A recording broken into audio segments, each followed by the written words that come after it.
right now for more analysis is the president of Judicial Watch, Tom Fitton. Tom, good to have you here. Hey, Trish. Huma Abedin said under oath that she turned over every device that had any work usage emails on them. And yet here we are in a situation where it seems investigators have found her husband's computer had numerous state.gov emails on it. That's according to sources. And that is what has led James Comey to reopen this entire investigation. Where do you think the truth is as it relates to what Huma knew? Well, that's an issue we have to explore. I guess her lawyer's saying she didn't know that her emails were on this other system. You know, in the end, it's up to the government to figure out where the records should have been and where they were. There was classified information on Mrs. Clinton's email server. Abedin was the only other State Department employee we're aware of who had an email account on that server. She was in constant communication with Mrs. Clinton.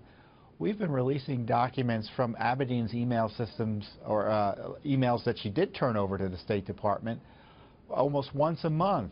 And repeatedly, there's been classified information in those emails. We don't know what it is because it's redacted. So the FBI was on notice there was classified information in emailing classified information. So it sounds like you're citing, you know, or giving fault here to a few different entities, one of which is the FBI for not doing a proper investigation in the first place and finding these emails? You know, and that's true. And State Department and Abedin's initial sin was taking records that she shouldn't have taken from the State Department. All those government emails that she created on her separate email accounts, the Clinton.com account, her Yahoo account evidently, none of that she should have retained. She should have turned it all over to the State Department. She shouldn't have created the information on those accounts that, you know, anyway. She did, and she turned over all the devices that she used. But well, she didn't say that. Right, well, hold on. Trish, she didn't say that.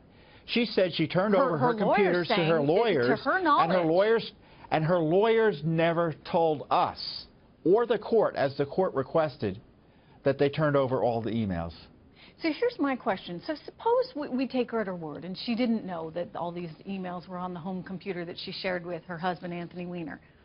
She must have, at some point, likely plugged her device into the home device, perhaps to load something. It could have been as innocent as a picture or whatever. And I'm just thinking out loud here as to how this could possibly be and how you reconcile them.